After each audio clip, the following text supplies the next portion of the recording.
In 1979, one piece of software came out and it killed tons of adjacent roles. And the same thing is happening today with AI. So I'm going to paint a picture and you let me know if this sounds like anything you recognize. You're doing marketing work. It started off well with AI. You were writing some emails, some social media posts, some copy, and things were cool. But then you realize things are getting a little bit sped up, more and more and more. And then one day you look up and you say, I'm way more stretched than I was a couple of years ago, but it feels like something is missing. And you realize the volume of what's expected from you went way up, but now you have no time for doing actual strategy, actual marketing thinking, the things that actually move the needle. And obviously that's a huge problem. And you're sitting there thinking, I do not have the time to really do the strategy, but you're the only one who notices it. And that's where the first problem starts. The problem is you were told that AI was going to make your life easier. And at first it really was. You were getting faster and faster and doing more things, but then you also realized that extra time now is supposed to be there. The time didn't go back to you. And if we look at history, it explains what is happening here and we could see exactly what's going to happen with AI. But before I get into that, I want to be very clear that this video is for the person who is working as a marketer, probably a solo marketing team or small marketing team, and trying their best to do strategy the correct way, trying their best to use these AI tools the correct way. I'm not talking to guru marketers. I can't stand guru marketers. I should make a whole video about that, but that's not the point. But I'm not talking to the person who wants to make 10,000 Instagram posts a day, who wants to make 50,000 reels or 50,000 TikToks. No, I'm talking to the person who wants to actually make an impact in their org. So with that being said, let's get into the history of it. In 1865, a British economist named William Stanley Jevons noticed something strange about steam engines. More efficient coal-burning engines had just been introduced to the public.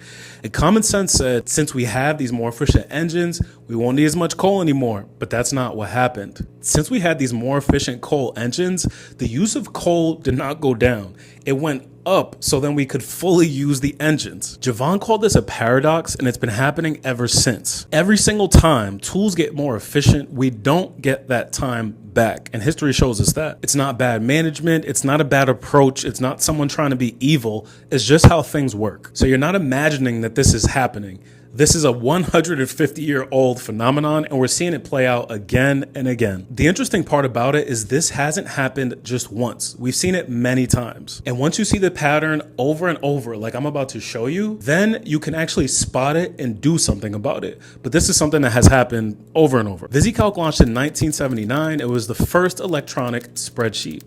And what happened was bookkeepers got completely wiped out, but accountants got their workload doubled, tripled, quadrupled, because now they could do financial analysis. Now they could do forecasts. Now they could do these really, really complex things that they couldn't do before. And the bookkeepers were no longer there, but the accountants had too much work. They had tons of work because of this new VisiCalc thing. And for a couple other quick examples, we saw the same thing happen in households. The dishwasher, the washing machine, the vacuum. These things did not stop people from cleaning homes. Somebody still needs to clean the home.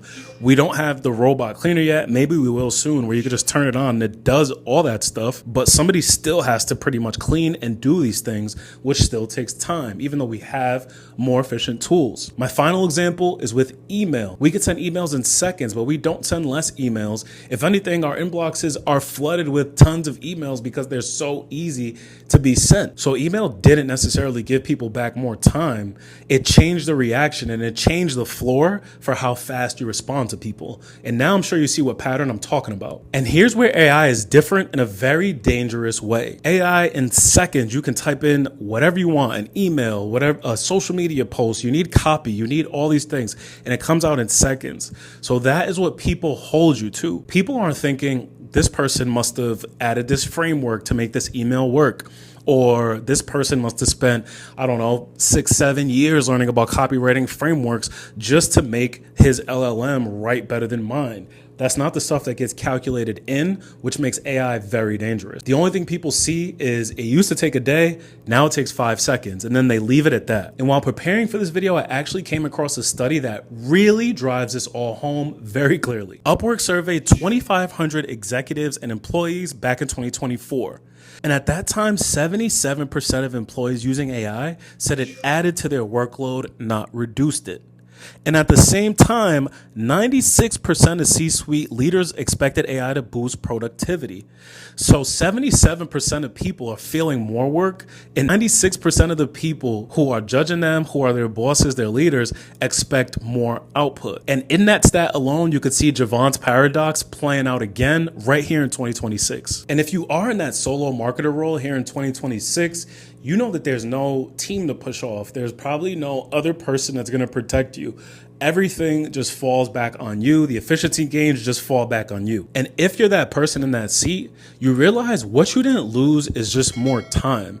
You lost more really valuable time that you need to think and do the impact work. And for this specific technology, the reason why AI is more dangerous than a lot of other kinds of technology that has evolved over the years and came across all over the years is that AI, it seems the same for everyone. And what I mean by that is whether you're the person who is the guru marketer, who I can't stand, who is making 20,000 TikToks a day, who is pumping out content and doing all that stuff, if you are the strategic person, you are getting compared to that guru marketer who's doing a whole bunch of stuff and making flashy headlines and cold emailing your boss, all this weird stuff and promising stuff that they can't even do. But meanwhile, you just stay silent and you keep working. And honestly, that silence is the whole problem, and it's why this is becoming a really, really big mess. So going back to talking about Jevons' pattern that he realized, Jevons' pattern is powered by silence. And what I mean by that is when the standards are changing, no one likes to say anything. And that silence is what actually makes it worse and worse.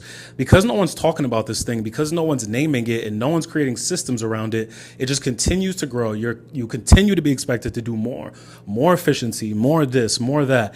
And you just stay silent and keep working because you want to do your job well. And that silence is exactly what you need to stop. If you are a solo marketer or working on a small marketing team, and what I'm saying is resonating with you, what you need to do is change the way you report. Typically, marketing reports are all about what happened, what are the numbers, what are the metrics.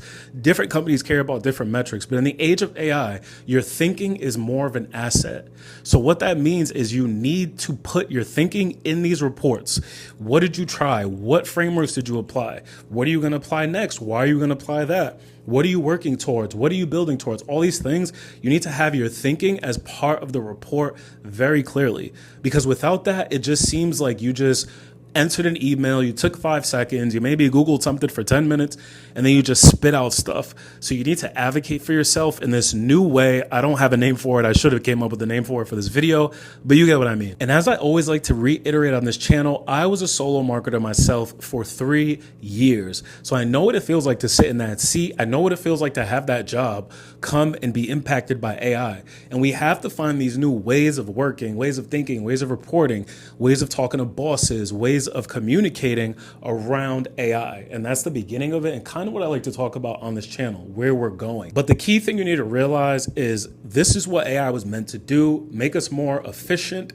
And although it's really a sloppy way of going through and making this all happen, the good thing is you notice that this is happening. You notice this phenomenon. A lot of people aren't going to notice it. And I want you to realize that that is really big that you are, and you're still watching this. And if you are a solo marketing team of one in some kind of organization, in some kind of business, or you just want to feel empowered as a solo marketer, you should definitely download my Solo Marketers Survival Kit. It has 5 pieces of the kit. All have Claude skills and prompts for all 5, so you can plug them in no matter what kind of AI you use. Link is in the description. My name's Farouk, but most of my friends call me Rook for short, and my YouTube channel is about helping solo marketers survive their job, make their lives easier, and also prepare for this future that we're heading to where marketing teams are shrinking. I'm just getting started here on YouTube, so I'd appreciate a like and subscribe and catching me in the next video.